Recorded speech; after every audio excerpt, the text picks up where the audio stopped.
biggest problems, but one of the biggest problems you can actually face if you are a member of the British monarchy is simply getting it wrong with the general public.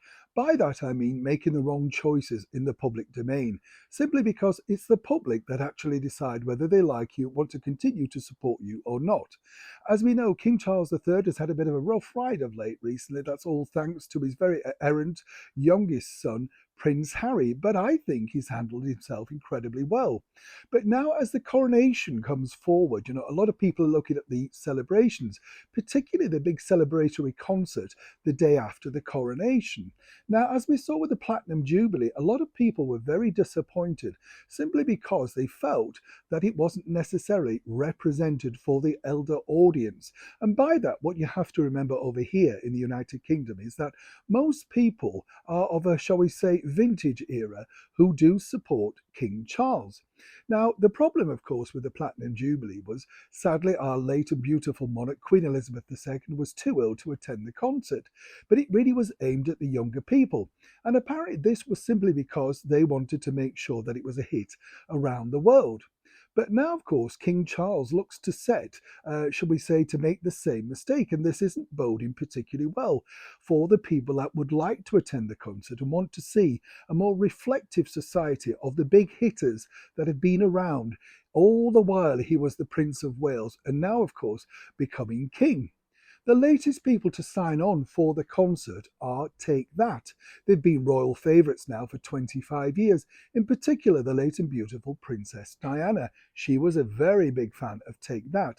Sadly, though, we're only getting three members of Take That, not the whole full Monty that they originally were. But as one person told me, when you look at the Platinum Jubilee concert, sadly, we didn't see the likes of Sir Cliff Richard, Marty Wilde, all of those big names that really created a stir right at the evolution of the British rock and roll movement. What about the brilliant Sir Tommy Steele? In fact, there are many people that you could pick on that are still with us today, but seemingly in fact, there are many people that you could pick on that are still with us today. And this is what's being advised to the king right now. Don't forget the audience that simply do respect, admire, but more importantly, need to be entertained. What we saw last time on the Platinum Jubilee was the likes of Sir Cliff Richard only being given a secondary role, waving on the top of a double-decker bus, flying around celebrating the Platinum Jubilee.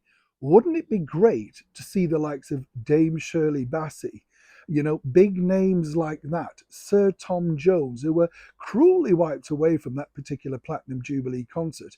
And as we told you before, there was a sensational idea to have Dame Shirley and Sir Tom doing a duet, but sadly, that never came to fruition. Wouldn't it be great now on this particular historical event of the coronation of King Charles III if finally they could agree to do it?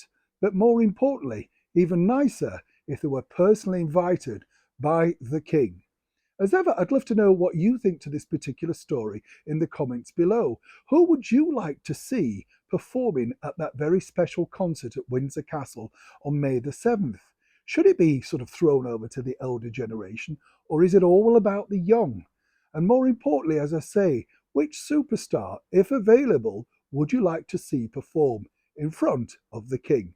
As ever, I'll look forward to reading your comments below. Neil Sean in the very heart of London.